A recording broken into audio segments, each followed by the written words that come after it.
네, 저는 철폐연대 부설 노동권연구소에 있는 장휘연이라고 합니다. 오늘 강의를 불안정 노동과 노동권이라는 걸로 강의를 하라고 조금 전에 인사하신 엄진영 금지가 그렇게 말을 해서 어떻게 해야 될까 라고 해서 좀 준비를 해봤습니다만 어떨지 모르겠습니다. 한번 보도록 할게요. 불안정 노동과 노동권이라고 되어 있는데 제가 할 얘기는 이 불안정 노동 때문에 노동권이 굉장히 무력화되고 있다라는 얘기를 이 강의에서의 주제입니다. 근데 정확히 말하면 노동권이 무력화되고 있다라는 게 아니라 노동권의 제도, 노동권을 보장하는 제도가 무력화되고 있다. 불안정 노동을 사용함으로써 이 자본이 이 노동권을 보장하는 제도를 무력화시키고 있다. 바로 그런 얘기를 하게 될 것입니다. 그러면 이 노동권 제도가 뭐냐? 우리가 노동권 제도적으로 노동자의 권리를 보장한 거죠. 말 뜻을 그대로 얘기하면 제도적으로 노동자의 권리를 보장한 건데 여기에는 크게 두 가지로 나눠서 얘기를 할 수 있을 것 같습니다. 하나는 우리가 잘 아는 근로기준법이나 이런 걸 통해서 노동 조건의 최소 기준을 규정을 한 것입니다. 그러니까 노동 조건의 최소 기준을 예를 들어서 노동 조건이라면 여러분 우리가 많이 생각할 수 있는 게 고용 안정이라든지 임금이라든지 이렇게 노동 시간이라든지 노동 환경 이런 거잖아요. 노동 조건이라는 게 그것에 대해서 최소한 이 정도는 보장해야 된다. 라는 얘기인 거죠. 그래서 해고를 할 때는 이러저러한 사유가 있어야 된다. 고용 안정을 위해서. 또는 임금은 최소한 어느 정도 이상이어야 된다. 최저임금. 그리고 최장 노동시간 규제가 그게 있잖아요. 우리 69시간이니 52시간이니 해서 일주에 최장 얼마 시간 할 수 있다. 8시간은 이제 표준, 하루에 주 44시간 표준이고 거기에서 최장 얼마까지 할 수 있다. 이런 거를 규제한다든지 그러면 산업안전법 같은 데서 얘기하고 있는 이 산업안전, 환경에 대한 규제, 노동 환경에 대한 거라든지 이런 것들을 최소한 이 정도는 노동 조건이 보장해 줘야 된다라는 것이죠. 말씀드린 것처럼 근로기준법이라든지 최저임금법이라든지 산업안전법이라든지 이런 거에서 얘기하고 있는 이 정도를 보장해야 된다라는 것이고 두 번째는 노동조합의 권리죠. 우리가 잘 아는 노동상권입니다. 헌법에서 보장되어 있는 단결권, 단체교섭권, 단체행동권. 이거는 노사관계와 노동조합에 관한 법률에서 보장을 하고 있고 헌법에서 노동상권을 보장한다라고 얘기를 하고 있죠. 자, 그런데 이게 저절로 뚝 떨어진 것이냐 이런 것이 권리다. 최소한 노동조건에 이 정도는 최소 기준을 넘어야 된다라든지 노동상권이라든지 이런 게 권리다라는 생각이 저절로 된 것이냐 라고 하면 그렇지 않습니다. 사실 생각해보면 자본주의에서 우리가 자본주의라는 걸 알잖아요. 지금 자본주의 사회라고 생각을 하면 이건 사실 말도 안 되는 오히려 자본주의의 논리에 따르면 이건 사실 말이 안 되는 것일 수 있어요. 왜냐하면 자본은 이 노동을 노동시장이라고 하죠. 들어보셨죠? 노동시장이라고 그러면 무슨 얘기냐면 노동의 가격이 바로 노동 조건이겠죠. 이게 이제 노동의 가격이 노동 조건인데 이런 임금이라든지 고용 안정이라든지 이런 노동 조건인데 이 노동시장이라는 얘기는 자본주의에서는 노동의 가격도 시장적으로 결정된다라는 것이죠. 그래서 노동시장이라는 얘기를 하고 있습니다. 그런데 시장적으로 결정을 한다는 거는 이 수요 공급에 따라서 가격이 결정된다는 것이고 여기에 최저 가격 이런 거를 정한다는 게 사실 시장 원리에는 맞지 않는 거잖아요. 그래서 자본주의에서 따지면 사실 이 노동 조건의 최소 기준을 규정한다라는 것은 사실 말이 안 되는 거예요. 자본주의의 시장 논리에 따르면. 마찬가지로 노동조합도 마찬가지입니다. 노동시장에서는 이 노동 공급자가 누구예요? 시장은 수요와 공급으로 나누는데 공급자가 누구예요? 네, 노동자죠. 수요는 이제 기업이고. 근데 노동조합이라는 건 뭐예요? 공급자가 담합을 해서 이 정도 이상 아니면 이 정도 조건 이상이 아니면 나는 일 안 하겠다라는 파업을 한다든지 그런 거 아닙니까? 이거는 공급자 담합이라고 해서 역시 이 자본주의적 시장 논리에 따르면 이 시장을 어지럽히는, 시장을 교란시키는 요인이라고 할 수 있습니다. 그렇기 때문에 자본주의에서 이게 그 고유한 시장 논리에 따르면 이건 다 말도 안 되는 거예요. 말도 안 되는 건데 이게 권리로 보장, 지금은 자본주의이기도 하지만 함에도 불구하고 이게 권리로 보장된 것은 굉장히 이제 노동자들의 투쟁이 있었던 거죠. 아까 말한 대로 시장 논리에 따라서 가격이 노동조건도 결정되고 이걸 노동조합이 단결할 수도 없고 이렇게 되다 보니까 막 실제로 어떻게 되냐면은 이게 우리가 이제 역사를 보면 한국도 그렇고 뭐 자본주의가 먼저 발전한 영국이나 뭐 이런 데서도 마찬가지입니다만 그런 데서도 뭐 한 18시간씩 일하고도 뭐 그걸 진짜 그럼 먹고 살기도 어려운 사정 그런 상황이 돼 버렸습니다. 이 시장 논리에 그대로 따르다 보니까. 근데 뭐 이게 상품이면 다른 상품이면 모르겠는데 사람의 먹고 살고 죽고 사는 문제인데 이게 시장 논리에 따르자고 그대로 이 노동자들이 가만히 있었듯이 자본주의 시장 논리를 이제 자본주의자들은 이 시장 논리를 그대로 따라야 된다라고 하지만 뭐 노동자들은 아니 내가 이 시장 논리가 문제야 지금 뭐 시장이 교란되고 말고 하는데 그게 문제가 아니라 내가 먹고 살고 죽고 사는 문제인데 이거는 사람이 죽고 사는 문제다. 사람의 노동력이라는 게 보통 다른 상품 시장과 같이 취급되어서는 안 된다. 이거는 인간의 권리인 것이다. 라고 주장을 하고 뭔가 투쟁이 있었기 때문에 사실 이 자본주의에서 노동시장이라고 얘기를 함에도 불구하고 인간의 권리로서 노동권이라는 것이 제도적으로 보장되게 되었다는 겁니다. 그런데 이게 뭐 그냥 쉽게 된 것은 아니었습니다. 뭐 한국 얘기는 조금 이따가 할 거지만 뭐 이제 자본주의가 먼저 시작된 뭐 영국이나 미국이나 이런 데 봐도 진짜 엄청나게 많이 죽었어요. 그냥 군대가 밀고 노동자들이 뭐 시위하고 이러는데 군대가 밀고 들어가서 뭐 이제 총 쏴서 죽이고 뭐 이런 것도 많고 파업하는 노동자 뭐 잡아가지고 사형시키고 이런 거 맞죠. 얼마 전에 메이데이였잖아요. 5월 1일 그 노동절이라고 해서 이제 전 세계 우리나라도 그렇고 기념을 하고 있는데 메이데이의 노동절의 그 기원이 뭡니까? 기원에 대해서 그 노동절이 왜 5월 1일로 하는지 아시는 분? 무슨 사건이 있었으니까 그렇게 되지 않았겠어요? 무슨 사건이 있었죠? 이게 미국에서 헤이마켓 사건이라고 미국 시카고에서 20세기 초일까요? 20세기 초 맞죠? 19세기 말인가요? 1880몇이나 86년 뭐 이렇게 되는 것 같습니다. 그 당시에 이제 8시간 노동제를 하자고 해서 시카고 노동자들이 5월 1일 날 총파업을 했습니다. 총파업을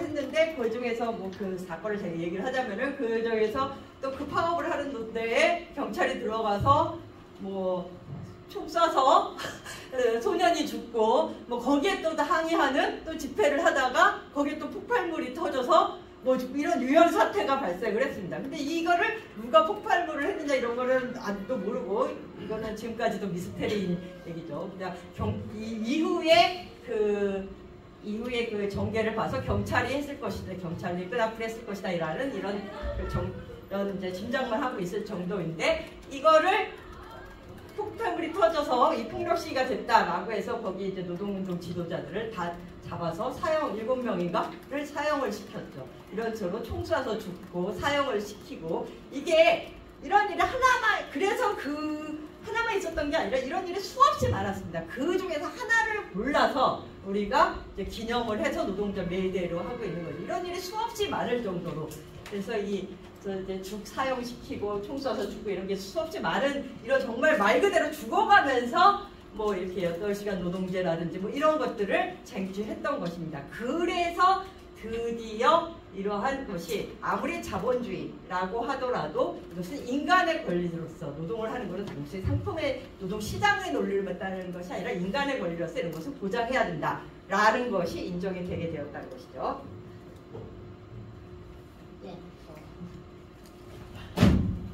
이게 빠진 건가요?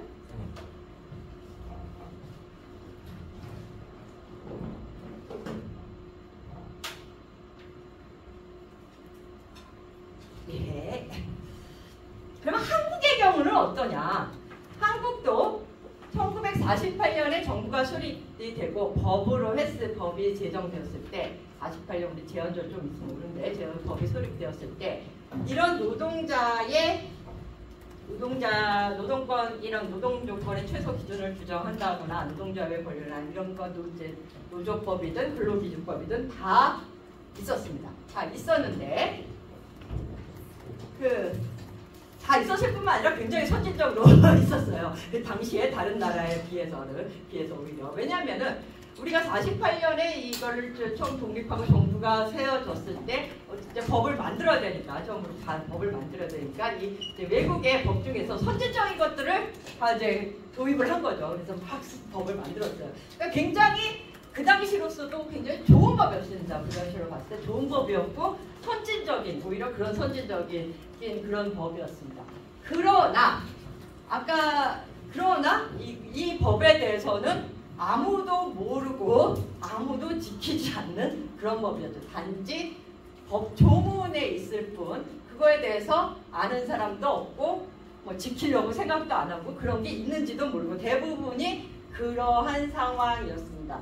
아까 말씀드렸듯이 이 법을 우리가 뭐 이렇게 막 주장을 하거나 뭐 지금처럼 뭐 아니면 아까 말한 뭐 이제 다른 나라의 노동자들처럼 주장을 하거나 이래서 뭐 만들어진 게 아니라 말 그대로 그냥 베껴와서 만든 거거든요. 48년에 이게 갑자기 해방이 되고 꼭 이제 법을 만들어야 되니까 외국 거에 좋은 거를 다 갖다 베껴와서 만든 거기 때문에 그걸 누가 알겠어요? 그걸 만든 사람이나 알려나 만든 사람이 여기저기 짜집게 해서 만들어 놓은 건데 그래서 아무도 몰랐었죠. 그래서 사실 그런 법이 이런 좋은 법이 있었음에도 불구하고 아무도 모르는 그런 상태였습니다. 전태일 아시죠? 전태일 열사 아시는데 전태일 열사가 그 사람이 노동운동을 하게 된 게 뭡니까? 그 사람이 이제 노동을 하면서도 일을 하면서도 뭐 책을 보기 좋아하는 뭐 그런 청년이었는데 헌책방 이렇게 술래하고 그래서 책 같은 거 수집해서 보고 이런 걸 좋아하는 청년이었는데 헌책방에서 우연히 근로기준법이라는 책을 보게 됐어요. 그런 법전을 보게 됐어요. 그래서 보고 나서 사갖고 와서 보니까 굉장히 이런 좋은 법이 되게 많았다는 거죠. 그런데 내가 일하는 현장에서는 전혀 아무도 지키지도 않고 그거에 대해서 신경도 안 쓰고 이런 상태다라는 것이었죠. 그래서 이제 그때부터 이 사람이 이 법을 지켜라, 노동법을 지켜라 라는 것을 하게 됩니다. 그래서 이게 노동청에 가서 진정도 해보고 이런 법이 있는데 왜 안 지키냐. 노동청에 가서도 노동사관들 다 무슨 헛소리냐 법 같은 소리 하고 앉았는데 하고 다 내쫓고 뭐 이런 상황이었던 거죠. 그래서 이 사람이 마지막에 이 전태일 여사가 분신을 할 때 마지막 말이 뭡니까? 되게 혁명적이고 이런 말을 한 게 아니에요. 무슨 말이에요? 근로기준법을 지켜라. 법을 지켜라는 얘기를 했어요. 그래서 이 법을 근로기준법이나 뭐 이런 게 다 있었음에도 불구하고 아무도 모르고 법전을 공부하는 사람이나 알지 모르지만 그러면 심지어는 노동청 이런 데서도 법 같은 소리 하고 왔네라고 하고 뭐 그런 상황이었던 건데 이 전태일 열사의 그런 우리나라 노동운동의 효시라고 얘기하죠. 이 덕분에 이러한 노동법이 있다라는 것을 노동자들도 알게 되었다라. 뭐 거의 그런 사정이었다라는 것이죠. 그런 정도로 실제로 노동법이 있으나 마나한 그런 상황이었는데 이게 형식적으로만 정말 글귀로만 존재했었는데 그것을 현실화한 계기가 이제 1987년 노동자 대투쟁이라고 할 수 있습니다. 이 1987년에 6월항쟁, 시민항쟁, 뭐 직선제, 뭐 전두환 물러가량 뭐 그거는 많이 아시지만 노동자 대투쟁은 모르시는 분들도 있는 것 같은데 6월항쟁이 끝난 후에 6월항쟁 후로 이제 대통령 직선제를 하게 되지 않았습니까? 그 후에 7, 8, 9월 노동자 대투쟁이라고 이 노동자들이 이제 전국적으로 일어나서 이제 투쟁을 하게 된 그런 사건이 있었습니다. 그걸 노동자 대투쟁이라고 부릅니다.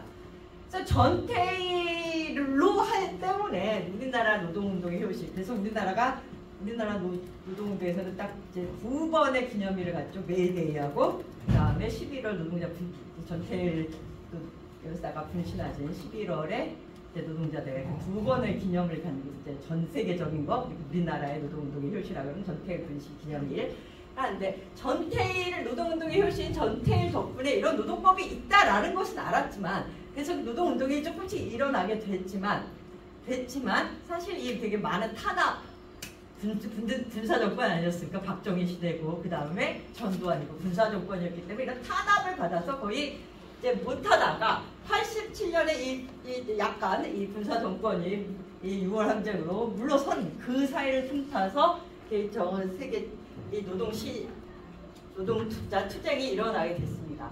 그래서 드디어 이게 이제 그 전까지는 이런 노동과 법적으로는 있었지만 뭐 다 지키지 않았던 이 노동권들이 실현되기 현실에서 실현되기 시작한 계기였다라고 할 수가 있을 것 같습니다. 내부 노동, 그래서 이제 노동시장이나 노동률 연구하는 학자들에는 1987년이 한국에서 내부 노동시장 확대의 계기였다, 이렇게 얘기를 한 시작이었다라고 얘기를 하는데요. 내부 노동시장이라는 건 뭐냐면 이런 일자리를 고용이 안정되어 있고 좋은 괜찮은 임금을 받고 뭐 이제 승진하고 이렇게 경력을 쌓을 수 있는 이런 일자리를 지금으로 말하면 뭐예요? 네, 정규직이죠. 정규직 같은 이런 거였죠. 그 전까지는 그런 게 거의 없었다가 뭐 아주 없진 않았지만 거의 없었다가 87년을 기점으로 이러한 일자리가 생겨나게 됐다라고 얘기를 합니다. 그 얘기는 뭐냐면 아까 말한 이런 노동조건 최소 기준을 규정했지만 최소 기준을 넘어서는 좋은 일자리가 생겨나기 시작했다라는 얘기인 거죠. 그리고 87년 노동자 대투쟁은 단순히 뭐 임금 인상, 뭐 고용 안정 이런 것만 얘기를 노동시간 뭐 단축 이런 것만 얘기한 건 아니다. 그것도 얘기를 했지만 이제 노조를 설립할 자유, 이거를 굉장히 강조를 했습니다. 그래서 이제 노동조합이라는 것도 잘도 설립할 수 있게 되는 뭐 그렇게 됐죠. 물론 이게 한 방에 되진 않았습니다. 그 87년 이후에도 몇 년 동안 뭐 민주노조 설립하면 뭐 감옥 가고 뭐 이런 일이 있었지만 그래도 어쨌든 이걸 계기로 해서 차츰 노조 설립의 자유 이런 것도 노동 상권도 보장되게 되었고 좋은 일자리도 늘어나게 되었다는 것입니다. 물론 그 당시라고 해서 모든 일자리가 좋은 거에서 87년이 노동자 대투쟁 후로 모든 일자리가 좋아졌다 이렇게 얘기할 수는 없는데, 물론 좋아진 일자리인데 전반적으로 좋아진 건 사실입니다. 그래서 전반적으로 그래서 뭐 대기업과 중소기업 뭐 이런 얘기를 해도 87년 직후 노동 대투쟁 주제를 보면은 뭐 이제 기업 그 몇 년 동안은 기업별 임금 교차라든지 학력별 임금 교차라든지 이런 것도 줄어들고 전체적으로 임금도 상승하고 이런 것이 나타나게 됩니다. 무엇보다도 중요한 것은 87년을 지나면서 이제 사람들은 점점 일자리는 좋아질 거다. 이제 우리나라도 민주화되고 자유화되고 노동조합도 이제 마음대로는 아니죠. 어쨌든 잘 할 수 있고 이러니까 일자리가 점점 좋아질 거다라고 생각하는 거, 희망을 가지는 그런 시대였다라는 것이죠. 근데 이게 10년 만에 딱 뒤집히게 이 경향이 반전되게 됩니다.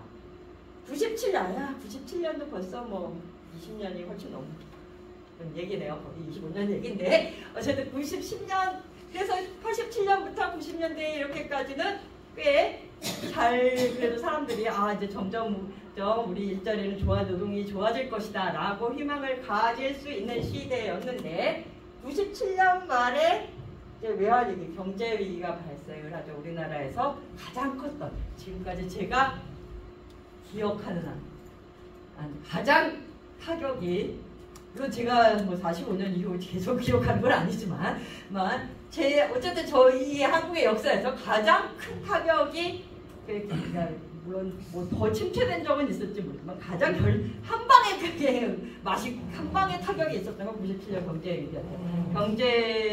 외환위기로 경제위기가 됐고 IMF로부터 이제 지원금을 받아야 할 그런 정도가 되었었던 거죠.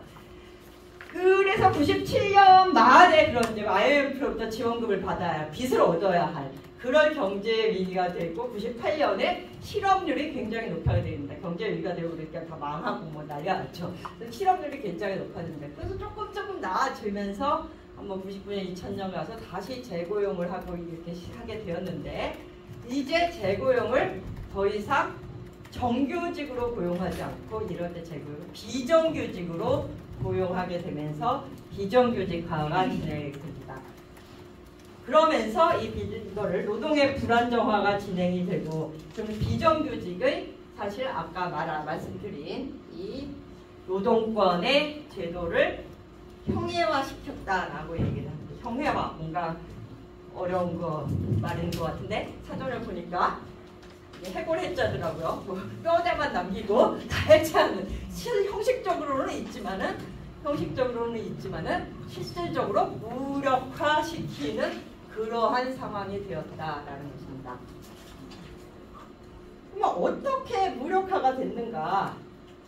그래서 비정규직이 이 노동권 제도 아까 말씀드린 이 노동권 제도를 비정규직 고용 형태로가 실제적으로 형해화 뼈대 형식적으로 있는 것 같지만 실질적으로 없으로 이러한 노동권을 보장하지 않게 하는 그러한 그 과정을 좀 얘기를 해보도록 하겠습니다.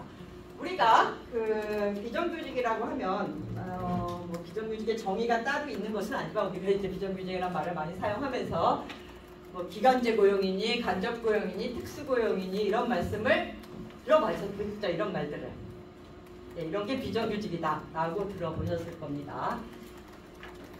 그러면은 이게 이런 기간제 고용이니 간접 고용이니 특수 고용이니 하는 것이 어떻게 이 노동권의 제도 아까 말한 이 두 가지 조건 이거를 무력화시키느냐 뭐 그거를 완전히 뭐 법적으로 형식적으로 없애진 않더라도 실질적으로 무력화시키느냐를 그 이제 유형별로 보면 기간제 고용이라는 거 아시다시피 그 이제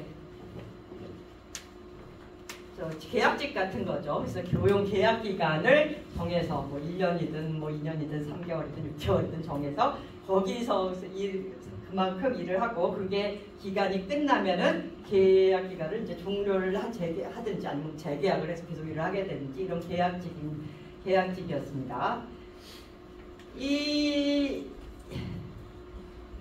이걸 보시면은 이 이제 비정규직이라는 게 얼마나 빨리 확산됐느냐 여기에도 나왔지만은 97년 경제 위기를 하고 아까 98년에 이제 대량 실업이 이제 실업률이 굉장히 높아지고 그 후로 이제 다시 재고용을 하면서 이제 비정규직화가 이루어졌다라고 얘기를 했는데, 네, 이 경제활동 인구 조사에서 근로 형태별 근로 형태별 그 조사를 하게 된 것이 2000년입니다. 그게 이제 비정규직 문제가 되면서 우리가 지금 요새도 나오죠. 매년 하니까 1년에 2번씩 합니다. 1년에 2번씩 하면서 이 근로 비정규직이 몇 %다, 뭐 작년보다 몇 %가 늘었다 어쩌고저쩌고 하는 그 이제 통계를 처음 시작한 게 2000년도입니다. 그 전까지는 상용직, 임시직, 일용직이라는 분류만 있었는데, 네, 그러면은 정규직의 상용직, 임시직, 상용직, 임시직, 일용직이라는 분류에서 정규직에 해당하는 건 뭐겠어요? 네, 상용직일 것 같죠. 네, 상용직이 맞네. 상용직 맞는데 정규직이 상용직이지만 상용직이 정규직은 아니에요. 왜냐면은 상용직은 뭐냐면은 1년 이상 이 일을 계속 할 수 있는 거라고 생각하십니까?가 이제 상용직이거든요. 1년 이상 하는 것을. 그런데 그때는 그런 이제 계약직 분류가 없었다는 건 뭐냐면은 1년 이상 일을 한다는 건 계속 일을 한다라고 생각을 했던 거예요. 사실 그거를 계약 기간을 정해서 뭐 6개월, 1년 만에 뭐 이제 뭐 2년이다 뭐 이렇게 계약 기간을 정해서 2년에 한 번씩 자른다든지 6개월 만에 뭐 1년 지나면 자른다든지 이렇게 생각을 하지 않았어요. 왜 굳이 그러겠어? 그런 것들에 대한 개념이 없었다는 거죠. 그래서 이때 기간제 고용 비정규직 이제 그 경제 위기 이후에 비정규직화 되면서 이런 계약직이 나타나게 됐고, 그래서 2000년도부터 이런 형태들도 많아지는구나라고 해서 그때서부터 이런 것이 이제 그 분류에 통계 분류에 들어갈 정도로 그렇게 되었던데 그 전에는 그렇게 기간을 굳이 이렇게 계속 일한 사람을 계약 기간을 정할 거라는 걸 별로 상상을 못했다라는 것이죠. 근데 이렇게 교용 계약 기간을 정하면은 교용 계약자를 가장 중요한 게 뭡니까? 해고 제한이 무력화되는 것이죠. 해고 제가 아까 노동 조건의 이제 조건이 뭐 고용 안정, 임금, 뭐 노동 시간 뭐 이런 것들이 있는데 그래서 중요한 게 해고 제한이지 않습니까? 왜냐하면 해고 제한이 그 전에는 어떤 사유가 있어야만 해고를 할 수가 있습니다. 해고 사유가 있어야만 해고를 할 수 있고 심지어 98년에 경영상의 이유로 사업이 안 되면 해고를 할 수 있다라는 정리 해고제가 도입됐어도 그때도 어떠한 조건을 만족시켜야 해고를 할 수가 있습니다. 그래서 해고를 하는 것은 해고라는 거는 사실 이제 노동자들한테 아주 결정적인 거예요. 여러분들 이제 일을 하다가 갑자기 어느 날 나 잘렸다 라고 생각하면 그건 정말 막막한 거죠. 정말 이거는 좀 막막하고 굉장히 해고는 살인이다 뭐 이런 말까지 있을 정도인데 한 거고 이 해고를 기업이 자의적으로 할 수 있다면 이 이제 이제 해고라는 게 굉장히 두려운 거니까 기업이 이제 전행을 하거나 뭐 이제 부당한 지시를 하거나 뭐 이래도 꼭 말하기도 쉽지 않겠죠. 쉽지 않은 뭐 이런 상황이기 때문에 해고라는 것은 이 노동자의 권리를 보장하기 위해서 해고를 제한해야 되는 것은 기본적입니다. 그래서 근로기준법에도 되게 엄격하게 규정되어 있는 건데 예전에는 그런 생각을 안 했는데 이제는 이 비정규직화되면서 이거를 고용계약 기간을 정하는 방식으로 고안해낸 거죠. 예전에는 정말 임시직, 뭐 휴직 대체라든지, 뭐 정말 일시적인 뭐 프로젝트성이라든지 이런 때 임시직을 쓴다고 그러지 계속 되는 일에 대해서 계약직으로 계속 쓴다라는 생각을 못했어요. 아까 제가 통계상에 그런 부류가 없었다라고 얘기한 것처럼 그렇게 생각을 못했는데 이제는 이 고용계약 기간을 정하고 그 고용계약 기간이 뭐 1년이다. 그러면 1년 지난 다음에 잘리든지 아니면은 재계약을 하든지 하게 되는 것이죠. 그러면은 이게 해고 제한 사유에 근로기준법의 해고 제한 사유에 전혀 되어 있지 않아도 그냥 고용계약 기간이 종료됐다라는 이유로 실질적으로 해고를 할 수 있게 되는 겁니다. 그리고 그런 점에서 굉장히 중요한 노동 조건을 무시하게 된 거고 노동조합의 권리도 굉장히 약화가 됩니다. 기간제 계약직 노동자들이 노동조합을 조직하거나 가입하기는 거의 쉽지 않습니다. 사실 실제로 왜 그래요? 지금도 노동조합에서 기간제 계약직 노동자들의 노동조합 가입률은 굉장히 낮을 겁니다. 차라리 뭐 무기계약직 뭐 이런 게 된 후에는 가입을 하는데 기간제일 때는 계약하죠. 사실 이게 이제 계약직을 했다가 그러니까 재계약을 밉보여갖고 재계약을 못한다 뭐 이런 것일 수도 있고 아니면은 뭐 어차피 뭐 이 계약기가 끝나면 난 여기 회사를 떠날 건데 뭐 이거 뭐 계속 못 달리는데 굳이 노조 한 1년 하고 나 말고 할 건데 굳이 노조를 가입해야 되나 뭐 이렇게 생각할 수도 있고 하기 때문에 실질적으로 이 노동 3권의 이 권리도 실제로 단결하는 이 노동조합에 가입하지 못하게 하는 효과도 가져옵니다. 또 간접고용이라는 것은 간접고용이라는 건 원래 파견법 98년에 파견법이라는 것으로 합법적이 됐는데 간접고용이 뭔지 아시죠? 파견이라든지 용역이라든지 사내하청이라든지 이 회사에 일해서 이 회사에서 일을 하는데도 불구하고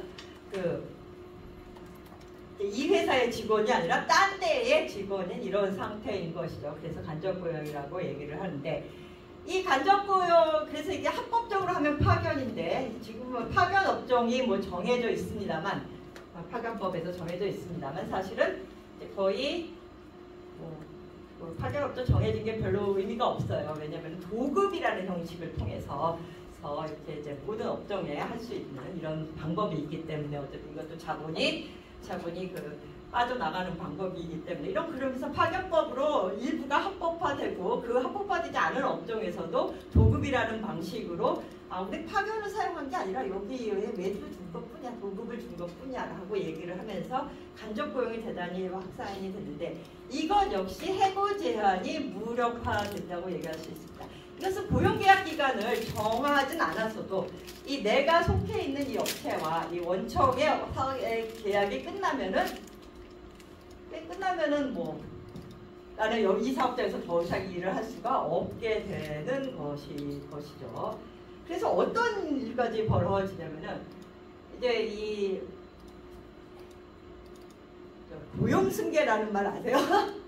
고용승계라는 게 있는데 뭐냐면은 이제 원청하고 이제 예를 들어서 청소용업 같은데 이제 고용승계 많이 있으니까 뭐 예를 들어 청소용역 콜센터 뭐 이런 게 있는데 나는 뭐 이 콜센터 또는 이 청소용업 회사의 소속이에요. 그렇지만 사실은 뭐 대학 청소용업이다. 그러면 나는 뭐 여기 저기 있는 서울대에서 일을 하지만 서울대 직원이 아니라 서울대에서 청소를 하지만 서울대에 들어온 청소용역업체의 직원인 것이죠.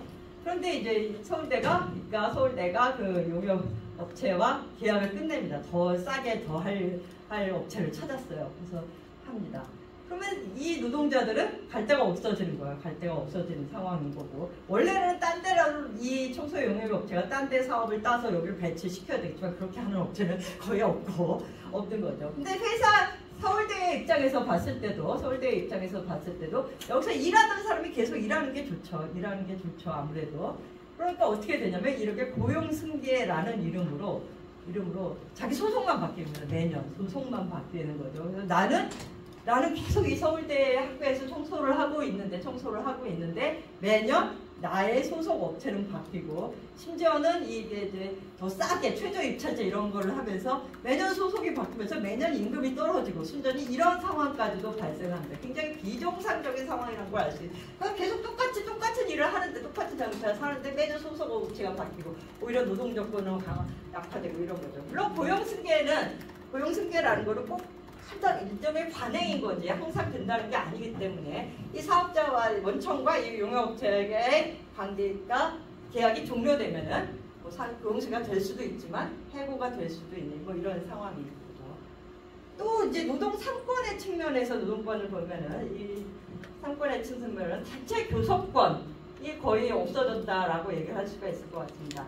왜냐하면 실제로 이거 용역 사람 인력관리 업체인데 일종의 인력관리인데 이 사람들의 임금이나 이런 거를 정하는 거는 누구예요? 그 사실 아까 지금 청소용역이라든지 콜센터라는 이게 뭐 따로 무슨 설비를 갖고 있는 것도 아니고 무슨 따로 뭐가 있는 것도 아니고 이게 순전히 원청에서 주는 그 인건비에 따라서 결정이 되는 거죠. 그래서 원청에서 원하는 시간에 해야 되는 거고 아까 청소라든지 이런 얘기를 했습니다. 원청에서 일하는 시간에서 해야 되는 거고 원청에서 주는 돈으로 그리고 임금이 결정되고 원청 작업장에서 일을 하기 때문에 원청 사업장의 노동 환경이 되고 그렇기 때문에 이런 노동 조건을 실제로 결정하는 것은 사실 이 원청입니다. 그런데 원청은 자기가 직접 고용을 하지 않았기 때문에 이 교섭 의무 대상이 아닌 거죠. 그래서 사실 그러면은 나를 고용한 그 청소업체라든지 뭐 이런 데하고 얘기를 해봤자 나오는 얘기 똑같습니다. 그게 우리가 지금 받는 돈이 얼마인데 여기서 이렇게 주면은 이제는 이거 너도 봐라 이거 계산해봐라 이거 이상 줄 수가 있느냐 이거 이상을 노동 조건을 할 수가 있느냐 생각을 해봐요. 사실 그렇죠. 이게 원청 이거를 결정하는 거는 사실 원청입니다. 이거를 용역회사나 이런 데서 거의 결정을 할 수가 없어요. 실제로 노동 조건을 뭐 여기서 주는 게 이거 뻔한데 뭐 생각해봐라 라고 얘기하면 뭐 당연히 그렇습니다. 그런데 원청은 자기가 직접 고용을 안 했다는 이유로 교섭 대상에서 이제 배제되는 것이고 그런 의미에서 사실은 이 집단 교섭권, 단체 교섭권이라는 것이 없어진 거나 다름없다라고 얘기를 할 수 있을 것 같습니다. 특수고용은 아시다시피 이제 고용을 항상 노동자나 마찬가지로 회사의 지시를 받아서 뭐 그렇게 일을 함에도 불구하고 이게 이제 노동자, 고용계약을 맺지 않고 프리랜서, 자영업자라고 해서 프리랜서, 개인사업자로 만들어서 계약을 하는 방식이죠. 특수고용 아시는 거 뭐 있으세요? 학습지 교사라든지 우리가 말하는 빨간펜 교사는 빨간펜의 직원이 아니다. 또는 우리가 지금 뭐 집에서 쓰는 삼성 냉장고가 고장이 나서 삼성센터에 전화를 해서 이 수리기사가 와서 이 수리를 해줬다. 이 수리기사는 당연히 삼성 직원일 것 같지만 삼성 직원이 아니고 우리 집에 택배를 배달하는 이 한진 택배라고 쓰여진 이 여기서 나와서 택배를 배달하지만 그 사람들도 한진 택배사의 직원이 아니죠. 이런 다 개인 사업자, 자영업자라고 하는 것이죠. 이런 사람들은 다 개인 사업자, 자영업, 우리가 당연히 삼성에 전화해서 와서 삼성 제품을 수리하는 사람은 삼성 직원이어야 된다는 게 우리의 상식인데 그게 아니라 이 사람들은 자영업자인 뭐 이런 상황에서 이러한 것이 이제 특수고용인데 이런 사람들은 직원이 아니라 이렇게 이제 프리랜서, 자영업자로 만들어서 고용계약이 아니라 사업자 계약처럼 한 것이죠. 그렇게 되면 이 사람들은 노동자가 아니기 때문에 이 모든 노동권의 제도에서 배제됩니다. 뭐 최저임금도 적용 안 되고, 뭐 최장 노동시간도 적용 안 되고, 뭐 아무것도 적용 안 됩니다. 노동조합도 또 원칙적으로 만들 수 없어요. 어차피 최근에 몇 년 사이에 2, 3년? 4년? 몇 년 사이에 그래도 이 정도는 좀 노동조합 정도는 해줘야 되지 않느냐 해서 노동조합 설립 신고를 받아주는 경우가 생기긴 했지만 오랫동안 이 특수고용은 노동조합 설립도 하지 못했습니다. 이러한 상황이었죠. 이렇게 해서 실제로는 이 비정규직은 이 노동권 제도의 형식은 87년에 실질화된 이런 노동권 이제 근로기준법이든 노동자권법이든 이런 노동자의 형식은 뭐 없애지는 못하겠지만 그걸 아예 없앤다라고 할 수는 없겠지만 실질적으로 이거를 무력화하는 그러한 비정규직을 통해서 그런 노동권 제도를 무력화하고 있다라는 것을 말씀을 드리고 싶습니다. 그런데 비정규직 비율이 지금 얼마 정도 되는 걸로 알고 계세요?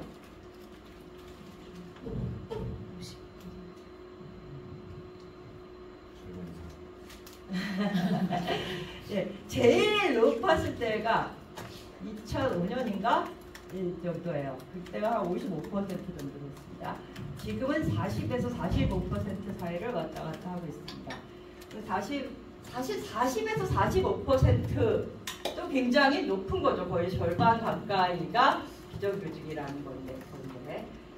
그런데 그러면은 비정규직이 아닌 걸로 우리가 이제 2000년부터 이 비정규직을 하게 되는 통계를 하기 시작했다고 그랬잖아요. 거기서 나온 게 이제 2000년도부터 2005년에 가장 높았다가 쩔어져서 40에서 45% 정도 되고 있는데 그러면 나머지 65% 정도는 65% 아니죠. 55% 정도는 그러면은 정규직이냐?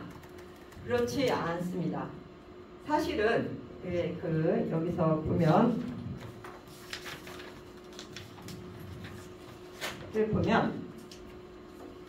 예, 8페이지에 나와 있는 거죠.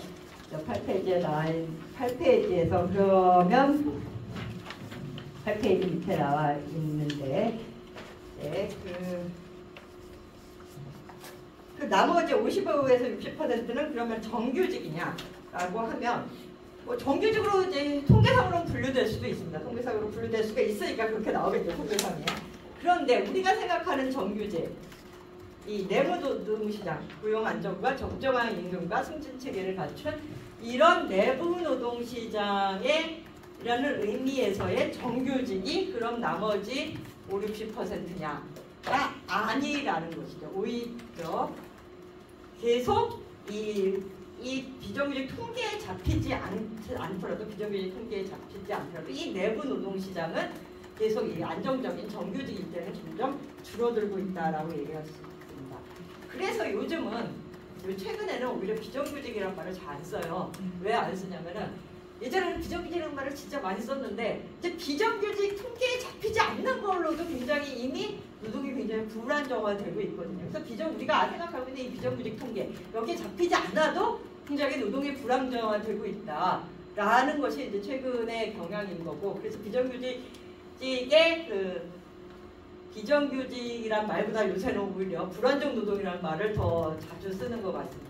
저희가 불안정 노동 철폐였는데 20몇 년 전에 그때 이제 예, 제가 기억하기에 명칭을 가지고도 이제 얘기가 많았습니다. 또 비정규직 뭐 권리 뭐 이런 걸로 이름을 지을까 하다가 불안정 노동이라는 걸로 이름을 지었었는데 당시에 이제 불안정 노동 철폐였다라는 걸 얘기를 하려면은 굉장히 불안정 노동이 무엇이냐부터 설명을 해야 됐어요. 20몇 년 전에 설명을 해야 그 당시에는 다 비정규직이라는 말을 썼기 때문에 이게 비정규직이고 뭐 어쩌고 얘기했는데 요새는 지금 생각하니까 되게 성견지명이었다라는 생각이 듭니다. 요즘은 오히려 불안정 노동이라는 말을 비정규직이라는 말보다 불안정 노동이라는 말을 더 많이 쓰게 되고 그렇죠. 그러니까 단순히 비정규직 유형에 포함되지 않더라도 이제 일자리 전체적으로 불안정해지고 있다라는 것입니다.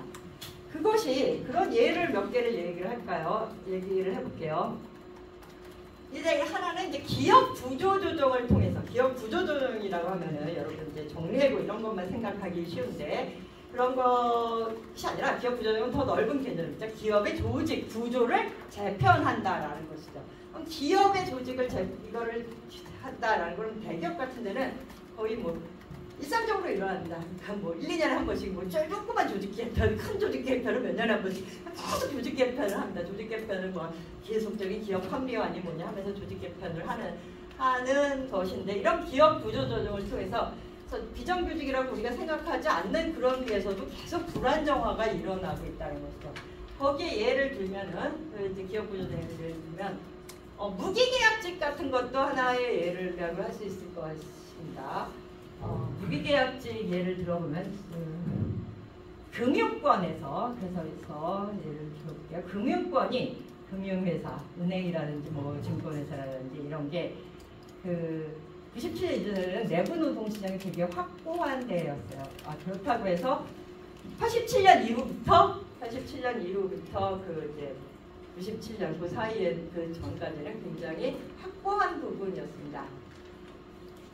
제가 80년대, 87년 때 고등학생이었고 87년을 조금 지나고 나서 이제 그때 여상 뭐 이런 데가 있었는데 아시는 분이 있어요. 그래서 그때 이제 좋은 여상, 명문 여상 이런 데 가면 은행이나 그런 이제 뭐 증권회사 이런 데 취직하면 진짜 잘 취직했다고 그랬어요. 그 전에는 아니었습니다. 그 전에는 아니었고 87년 이후에 그렇게 됐습니다. 왜냐면 이제 거기서는 이제 어떤 보장해주고 정년도 보장해주고 승진도 보장해주고 그때 대졸이 그렇게 많지 않았어요. 보조도 많이 못 받았어요. 남자든 여자든 간에 많이 뽑았고 그래서 이제 그런 쪽도 다 거기가 내부 노동 시장이었습니다. 임시직, 계약직 이런 거 없었어요. 아주 뭐 정말 휴직 대책 이런 것만 있었습니다. 거기서 했고 대졸이든 보졸이든 들어오면 거기 다 이제 내부 노동력이 굉장히 확고한 데였었죠. 그런데 이제 97년에 왕창 은행 합병 뭐 이런 게 되면서 막 되게 엄청나게 한 3분의 1이 잘려나갔던 거야. 엄청나게 잘려나가고 엄청나게 잘려나갔을 때 다시 재고용을 해야 되죠. 조금 나아지니까. 사실 98년에 잘랐다가 98년 말에 다시 재고용을 하거나 뭐 그렇게까지 그럴 정도였습니다. 너무 많이 잘라가고 일할 사람이 없어서 뭐 그럴 정도였는데 그렇게 재고용을 할 때 어떻게 되냐? 계약직으로 고용을 하게 돼요. 그래서 심지어는 98년 2월에 정규직이었다가 정리해고로 잘리고 그때 12월에 계약직으로 들어가서 똑같이 일하고 똑같이 옆에 있는 사람이었는데 그때 남아있던 동료의 절반 임금 받고 뭐 이런 상황까지도 벌어지게 됩니다. 이런 상황까지 벌어지게 되고 뭐 그렇게 하다가 아예 어떻게 되냐? 은행들이 이제 아예 그 창구 직원들 같은 경우를 다 계약직으로 뽑습니다. 다 텔러들을 계약직으로 뽑게 되죠. 다 완전히 계약직으로 뽑게 됩니다. 그래서 이제 그렇게 되는데 이제 2005년에 비정규직법이라는 게 생기면서 이게 비정규직이 생기면서 2년 이상 일한 사람들은 2년 이상 일한 사람들은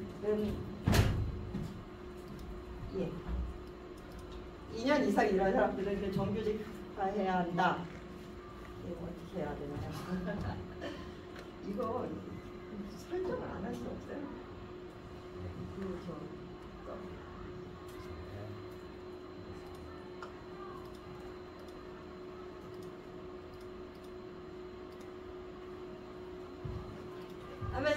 하면서 무기계약을 하게 되니까 그러면은 2년 이상 일한 사람들은 정규직으로 전환해라 라고 얘기를 하니까 뭐예요? 정규직으로 전환한 게 아니라 계약 기간만 없앴습니다. 무기계약 기간. 이 사람들은 통계상에서 정규직으로 분류가 무기계약 기간은 다 정규직으로 분류가 되지만 이 뭐죠? 내부 노동 시장이라고 얘기했던 고용 안정, 적정한 임금, 승진 체계에서 뭐만 해주는 겁니까?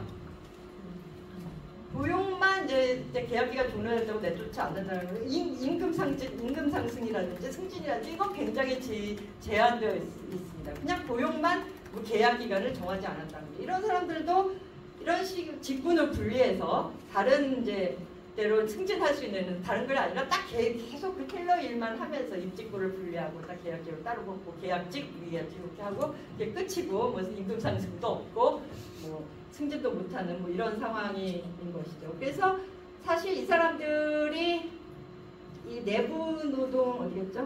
내부 노동 시장 정규직으로 분류가 되지만 이런 무기계약직들은 사실 정규 이 내부 노동 시장이라고 얘기할 수는 없는 그런 상황이죠. 통계적으로는 그 비정 이제 정규직으로 되죠. 또 외주화, 자회사와 이런 건 뭐냐면 기업 구조 조정에서 기업의 부서들을 다 쪼개서 이 부서들 같은 거를 쪼개서 자회사로 만들든지 아니면 외주에 이 부서 전체를 외주에 맡깁니다. 예를 들면 전산실 같은 경우 전산 관리 업무 같은 게 예전에는 뭐 콜센터도 그렇고 예전에는 다 그냥 회사의 부서였습니다. 고객 상담 부서, 뭐 전산 관리 부서. 근데 요새는 어떻게 해요? 다 외주를 해서 외주 벌써 전산업체가 와서 하고 외주 콜센터가 하고 뭐 이런 방식인 것이죠. 그러면 이건 결국 뭡니까? 간접 고용이 되는 거죠. 간접 고용인데 이제 용역 파견 아니고 도급이라는 형식인데 실질적으로는 간접 고용이나 마찬가지인 것이죠. 분사 자회사 같은 것도 마찬가지입니다. 그러니까 부서를 이렇게 외주화를 못하면은 부서를 다 부서별로 다 다른 회사를 만들어요. 다 다른 회사를 만드는 거죠. 그게 이제 분사와 자회사입니다. 외주화가 어떻게 진행됐냐면 외주화가 어느 정도냐면 이 뭐 2000년대 이후 그러니까 이미 비정규직화나 뭐 이렇게 노동 불안정화 진행된 이후에 생겨난 공장 그나 사업장들은 아예 그 회사가 운영을 하지 않고 다 모든 걸 잘라서 외주 업체들이 들어와서 운영하는 회사들이 많이 있죠. 우리가 인천공항 얘기 많이 들어보셨죠? 인천공항 비정규직의 뭐 공공부분 정규직화 때문에 조금은 됐지만은 그 전에 뭐였습니까? 80~90%가 인천공항 공사가 아니라 거기서 인천공항에서 일하는 사람의 80~90%가 다 외주 업체 일하는 거죠. 그 공항에서 일하는 사람들이. 분사 자회사 같은 것도 마찬가지입니다. 분사 그렇게 아니면 이제 공장도 같은 데도 그래요. 현대라든지 뭐 기아라든지 이런 데 공장 2000년대 이후에 옛날 공장들은 뭐 다 그 현대전기차 직원들이 일을 하지만 새로 세워진 뭐 동이오크라든지 현대모비스라든지 있는데 새로 2000년대 이후에 새로 든 건 다 산하합종 업체들이 합니다. 그럼 현대 직원들은 진짜 관리자 몇 명밖에 없는 기아 관리자들은 뭐 그런 상황인 것이죠. 그런 식으로 외주화가 아예 외주 한 척으로만 운영하는 사업장이 등장하는 정도이고 분사 자회사와 같은 경우는 아예 다른 부서를 아까 말한 대로 부서를 다 이제 독립적인 회사로 만드는 겁니다. 제가 이제 기업 구조 같은 걸 보다가 보면은 삼성, LG, 뭐 네이버 이런 대기업이잖아요, 엄청. 거기에 이제 한 증손자의 회사 정도로 내려가면 콜센터라든지 청소라든지 식당이라든지 이런 게 있어요. 그러면 이거는 왜 이런 대기업이 이런 걸 뭐 이게 왜 삼성, LG 대리는 것 같아서 이런 거 왜 하고 있나? 라고 생각하시는데 그게 옛날에는 다 직고용 자기 회사에서 하면서 뭐 청소도 필요하고 식당도 운영해야 되고 뭐 콜센터 고객 상담도 해야 되고 뭐 하니까 다 직고용을 했었는데 이거를 내보낼 수가 없으니까 계속 부서별로 자르고 해서 한 증손자 정도로 해서 이 한 부서가 다른 회사가 돼버리는 것이죠. 다른 회사가 돼버린다. 그 왜 이렇게 자회사와 분사를 하는 이유가 뭐 분사를 해서 계속 자회사 증손자화를 하는 자회사, 손자회사, 증손자를 만드는 이유가 뭐겠어요? 자회사를 하는 이유가. 예를 들어서 그 부분을 없애고 싶다, 인력을 축소하고 싶다라고 하면 거기를 폐업하면 됩니다. 요새 많이 얘기되는 게 뭐예요? 그 하이브와 어도어와의 관계를 아시나요? 그게 뭐죠? 거기는 그 그룹 아이돌 그룹 프로젝트별로 자회사를 다 이렇게 이제 거기로 뉴진스는 어도 뭐죠? 방탄은 아이브가 아니라 뭐였지? 빅하트 뭐 이렇게 그 미래를 하고 있는 게 뭐 하이브 뭐 이런 식으로 하죠. 이게 어디서 내려온 거냐면은 게임 회사에서 많이 내려왔습니다. 게임 회사에서 게임을 만들잖아요. 그럼 게임 회사에서 게임 프로젝트별로 다 회사를 쪼개서 만들어서 이 게임이 성공하면은 그 회사는 유지되는 거고, 이 게임이 성공하지 못해서 출시되자마자 없어지면은 출시되고 얼마 안 지나서 사장되면은 그 회사는 폐업을 합니다. 그래서 하이브가 이제 엔터에서도 이런 시스템을 처음으로 도입했다라고 해서 하이브에서 요새 이제 새로 경영진으로 쫙 들어온 사람이 어디 게임 넥슨이나 이런 게임 업계에서 들어왔죠. 그게 이거하고 상관이 있는 겁니다. 그런 방식으로 새로운 멀티 레이블이라고 하는데 이제 자회사를 만들어서 성공하면 뭐 그냥 있고 없으면은 그냥 폐업해버리는 이런 식으로 꼬리자르기를 쉽게 하기 위해서 이런 식의 이게 이제 분사를 거듭을 하는 거죠. 자회사를 만들고 이러다 보니 이렇게 외주화 분사화 이런 것을 하다 보니 굉장히 하도급 구조가 중층적으로 되고 있습니다. 하나 얘기를 해볼까요? 여기서 예를 든 건, 이 텍스트에서 예를 든 건 택배사의 예를 들었는데, 택배사는 자기 택배사 부분에서 일하는 노동자를 하나도 고용 안 하고 있어요. 물론 자기 관리자들은 뭐 고용하고 있겠지만 택배 터미널 아시죠? 뭐 전허브라든지 뭐 이런 거 거기를 운영하는 거는 누구게요? CJ 대한통운이 아니라 그 터미널을 운영하는 CJ 대한통운의 자회사나 또는 외주사가 터미널을 운영을 해요. 터미널을 운영하고 그 터미널에서 일하는 그 터미널에서 상하차 하시는 분들은 그러면 그 터미널 운영사가 고용을 하느냐? 안 합니다. 고용을 안 하고 인력업체를 통해요. 인력업체를 통하면 인력업체가 이거를 공급하는데 이런 식으로 공급을 하죠. 그러니까 택배 그리고 이제 그 중간중간에 운송을 하는 사람들은 어떻게 해요? 운송을 하는 사람들은 간선 운송사라고 해서 간선 운송사에게 그 위탁을 하고 간선 운송사가 또 지입차주에게 위탁을 하는 방식으로 하게 되죠. 그럼 우리에게 오는 택배 기사들은 어떻습니까? 택배 기사들은 이 택배사와 지역 대리점이 위탁을 하고 지역 대리점이 택배 기사한테 위탁을 하는 이런 방식인 거죠. 그러니까 최소한 3중 또는 4중의 하도급 구조이고 이 한 택배사는 거기서 일하는 모든 사람을 아무도 고용하지 않고 최소한 3, 4중으로 내려가야 고용을 하게 되는 이런 상황입니다.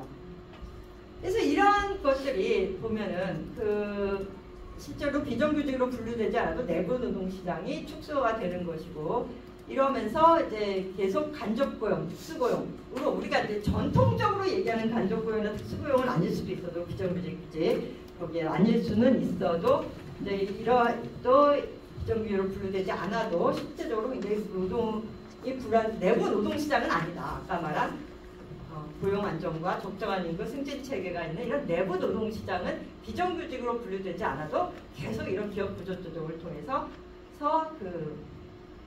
줄어들고 있다라는 말씀을 드리겠습니다. 또 다른 경향은 고용 없는 사용 없는 통제라고 얘기를 했는데 아까 특수고용을 얘기했습니다만 이렇게 요새는 점점 더 고용된 노동자를 고용을 하지 않고 아까 말한 특수고용 방식으로 개인 사업자로 만드는 경향이 되게 많이 있습니다. 특수고용하고도 조금 다른데 예전 첫 특수고용이라는 얘기가 처음 나왔을 때는 이 회사에 고용된 사람이나 다름없이 회사의 지시도 받고 한 회사에 아까 빨간 펜이라든지 뭐 삼성기사라든지 뭐 이런 사람들 회사에 전속되어서 그 지시도 받고 그대로 하는 거랑 다름없다라는 게 있었는데 요즘에는 좀 이런 전속성이라든지 회사의 지시라든지 이런 것이 뭐 약화된 경우들도 나오긴 합니다. 예를 들어 플랫폼 노동 같은 경우가 그렇죠. 플랫폼 노동자들은 플랫폼이 사용자여야 되는데 플랫폼은 사용자겠지만 플랫폼은 어떻게 해? 난 사용자가 아니라 내가 이 사람들은 자기가 일하고 싶을 때 나와서 하는 거다라는 거죠. 내가 언제 나와서 일하라 뭐 이런 거를 지시한 적도 없고 자기가 일하고 싶을 때 나와서 하는 거고 뭐 쿠팡 위치만 하는 게 아니라 배민라도 하고 같이 여러 개를 하고 내 회사의 말대로 하는 게 아니라 이 사람은 자기가 일하고 싶을 때 일하는 거고 내가 뭐 출근하라 뭐 일하라 이런 얘기 한 적도 없다. 그래서 난 사용자가 아니다. 라는 뭐 이런 얘기를 하고 있는 거고.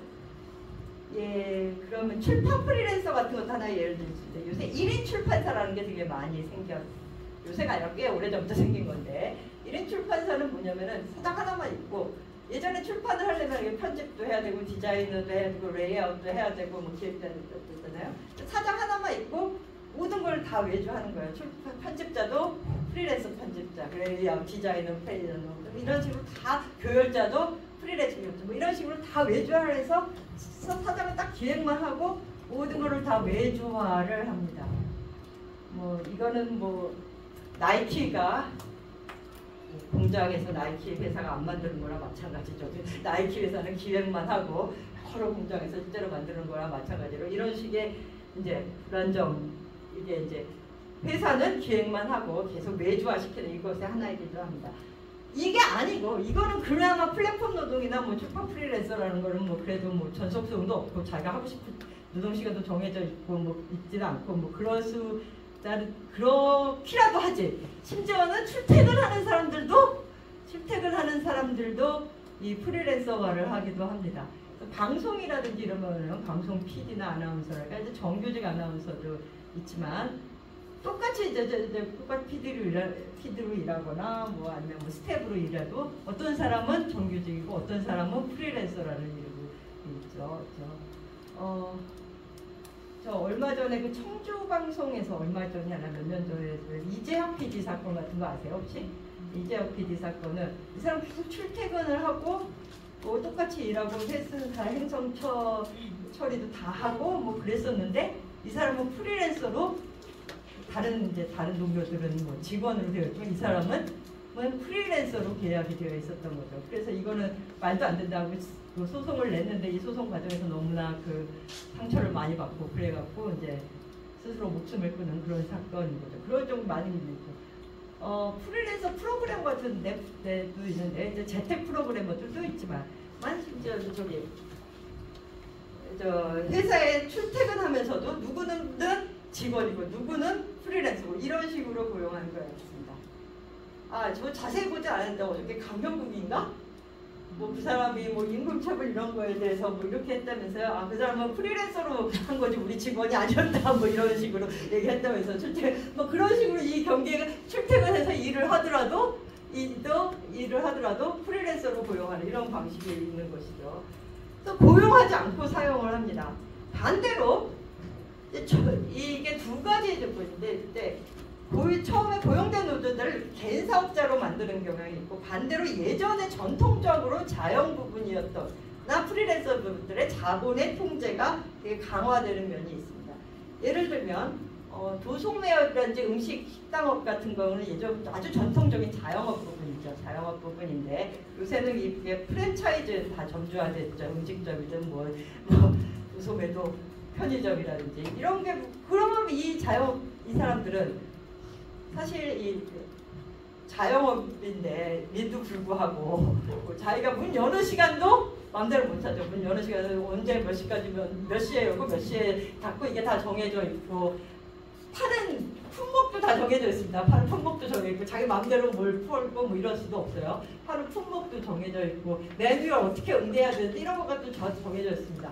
그럼 이게 과연 진짜 자영인가? 뭘 경영한다는 거야? 그냥 관리인이지 뭐 이런 말이 나오기 있는 것이고 또 예를 들면 뭐 프리랜서 뭐 예전에 작가라든지 뭐 이런 사람들 보면 지금도 전통적으로 작가였지만 이게 웹툰 작가 이러면서 이 플랫폼에서는 굉장히 더 이제 연재 주기도 짧아지게 되고 예전에는 뭐 예전 출판 만화 시장에 뭐 한 달에 몇 달에 한 번 한 달에 나오는 거라면 이제 일주일에 몇 번씩 해야 되고 그만큼 쪼음을 당하게 되고 그래서 굉장히 노동 강도도 강화되고 이 통제도 강화되는 이런 상황이 있습니다. 이렇게 고용을 하지 않으면 이게 보시면은 이 그림인데 고용과 자영을 보면은 완전 고용, 완전 자영이 있지만 그 사이에 이런 중간자들이 있는데 이것 다 사실 고용 관계를 안 맺는 거죠. 어떤 점에서는 완전한 자영이라고 할 수가 없는 상태인데 고용 관계를 안 맺는 것이죠. 그럼으로써 여기서 이렇게 일하는 사람은 노동권에서 아까 특수고에서 말했듯이 이 사람들은 고용 관계가 아니라 노동권, 모든 노동권에서 적용이 배제가 되고 사회 자본은 사용자 책임 없이 통제를 할 수가 있게 됩니다. 네, 이거는 전통적인 노동관계, 고용관계를 노동 공간이라는 것이 경계가 허물어지는 것과 괴를 같이 한다고 할 수 있는데요. 전통적인 노동관계라는 것은 노동관계를 맺은 특정 노동자가 정해진 시각에 정해진 작업장으로 출근해서 정해진 시간 동안 일하고 퇴근하는 딱 이거를 생각을 하고 있는 것이죠. 이게 이제 그래서 여기서 말하는 이 노동권 제도도 여기에 맞추어져서 결정되어 있습니다.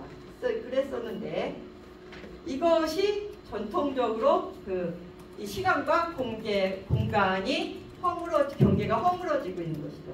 호출 노동 같은 거 아까 제가 택배사 얘기를 했었는데 이 택배사에서 인력 공급을 할 때 어떻게 하냐면은 이 리스트가 있는데 여기서 다 메시지를 보냅니다. 오늘 몇 시에 어디로 오실 수 있어요? 그래서 네 아니요 뭐 한다든지 네 아니요로 한다든지 물론 메시지가 안 올 수도 있고 내가 저 가도 돼요? 그랬는데 안 됩니다라고 할 수도 있고 뭐 이런 상황입니다.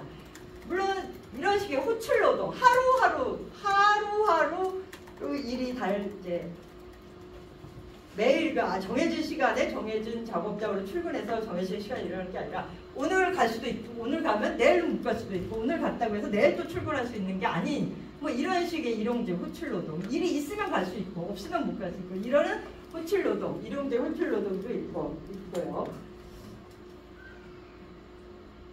또 이제 공간 경계의 해체라고 얘기하는 것은 제가 약간 시간이 늦어서 좀 빨리 하도록 하겠습니다.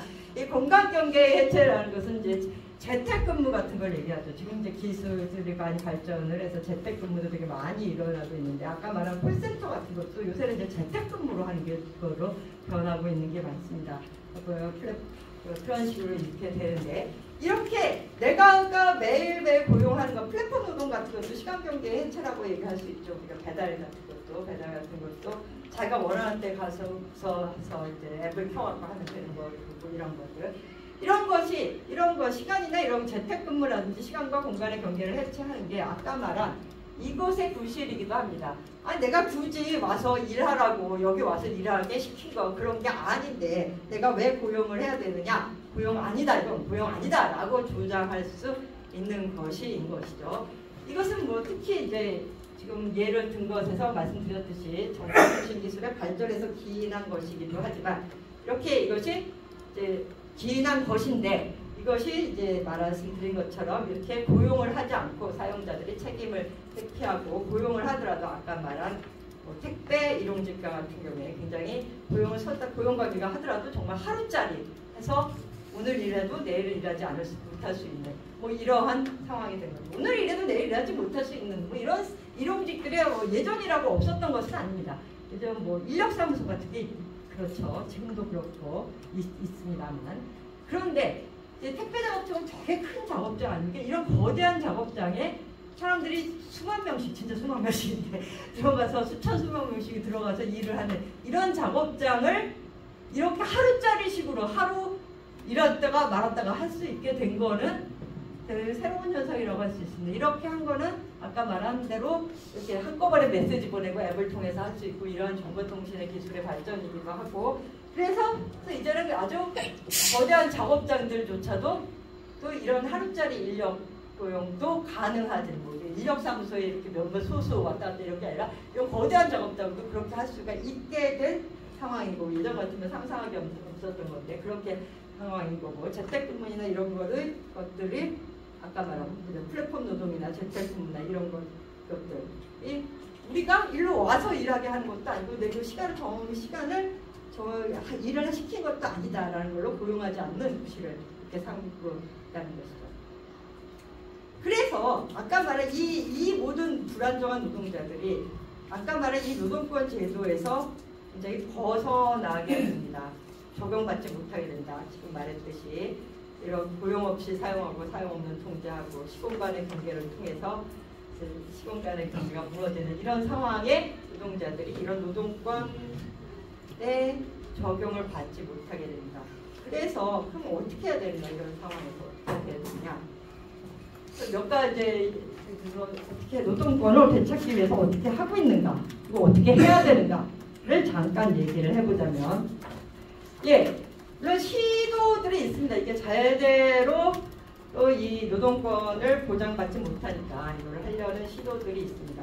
이게 특정 직종의 노동자들이 조직되면은 그 자기 직종에 맞는 식으로 법을 제정하려는 그런 운동들이 있습니다. 어디 볼까요? 예를 들면 이제 16페이지에 보면 새로운 개벌법 형태로 특정 노동자들을 보호할 수 있는 제도들을 만들려고. 화물안전이론인데 이건 뭐 화물연대의 그 화물운송 노동자들, 이분들도 프리랜서 개인사업자들이죠. 특수고용 형태였는데 화물안전운전제를 만들고, 안전운전제는 뭡니까? 특수고용이니까 이 사람들 특수고용이니까 뭐예요? 이거에서 적용이 안 돼요. 여기 아무것도 적용이 안 돼요. 그런데 화물연대가 그래서 노조라는 이름도 못 만들었죠. 못 썼죠, 사실 처음에는. 뭐 처음이 아니라 뭐 지금도 화물연대라고 쓰고 있어요. 노조라는 이름을 처음에 못 만든 게 이제 노조에 해당이 되지 않는다고 해서 노조에서 했었죠. 그래서 화물연대가 안전운임제 같은 걸 한 게 뭐예요? 화물연대에 맞는 최저임금제를 화물연대는 특수고용 프리랜서니까는 이 최저임금제가 적용되지 않는데 내가 거기에 맞게 최저임금제를 만든 게 이제 안전운임제 같은 거죠. 지금 이제 윤석열 정부가 이거 쌩까고 끝내버렸는데 하여튼 만들었습니다. 그러니까 노조라는 이름을 못 썼지만 실제로 노조 같이 만들었고 최저임금 것들을 얘기했습니다. 뭐 가사 서비스 노동자법 이런 것도 나왔고, 가사 노동하는 사람들, 플랫폼 노동자법 이런 것도, 이건 물론 제정되진 않았지만 뭐 이런 얘기가 나왔고, 사회 서비스 노동자, 요양보호사나 이런 사람들 되게 간접고용, 특수고용 아니면 초단시간 이런 거기 때문에, 특수고용이 아니더라도 뭐 초단시간 노동 뭐 이런 것이기 때문에 이 우리 얘기 생각하는 이 전형적인 노동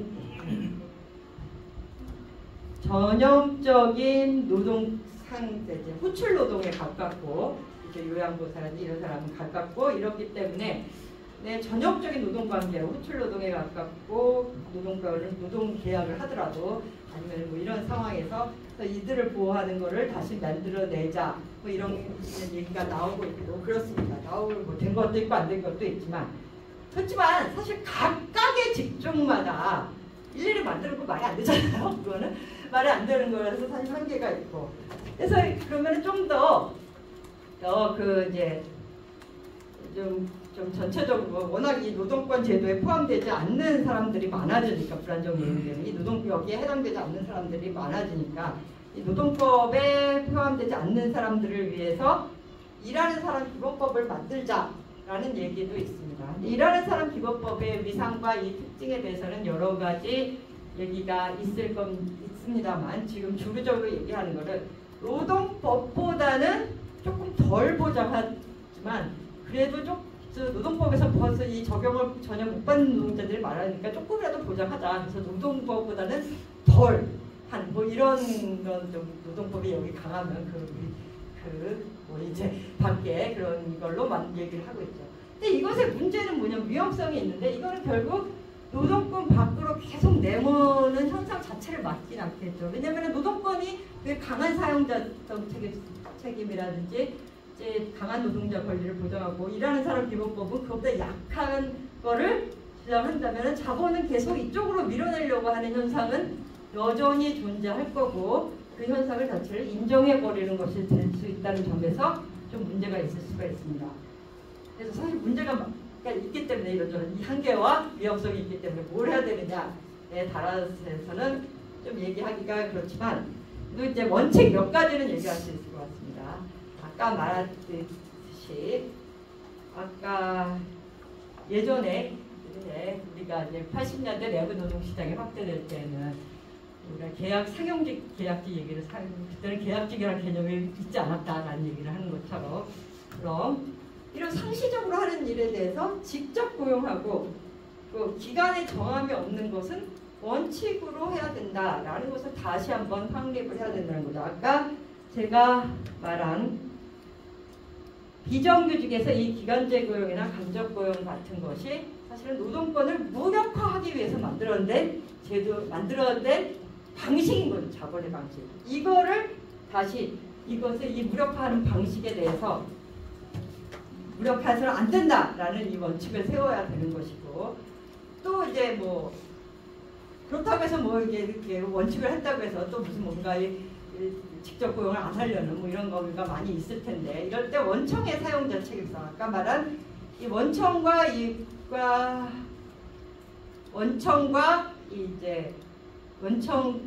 용역하사 이 간접 고용이라는 것은 사실 노동권을 형해화시키는 이러한 것이기 때문에 이걸 아까 말했대로 그랬잖아요. 실질적으로 노동 조건을 결정하는 것은 원청인데 그 교섭이 안 되는 그 원청이 책임지지 않는 이런 상황에 대해서 이제 책임성을 부여해야 되는 것이고 아까 말한 이러한 이제 노동자와 사용자 개념을 대폭 확대하는 이런 것들을 얘기를 할 수 있을 것 같습니다.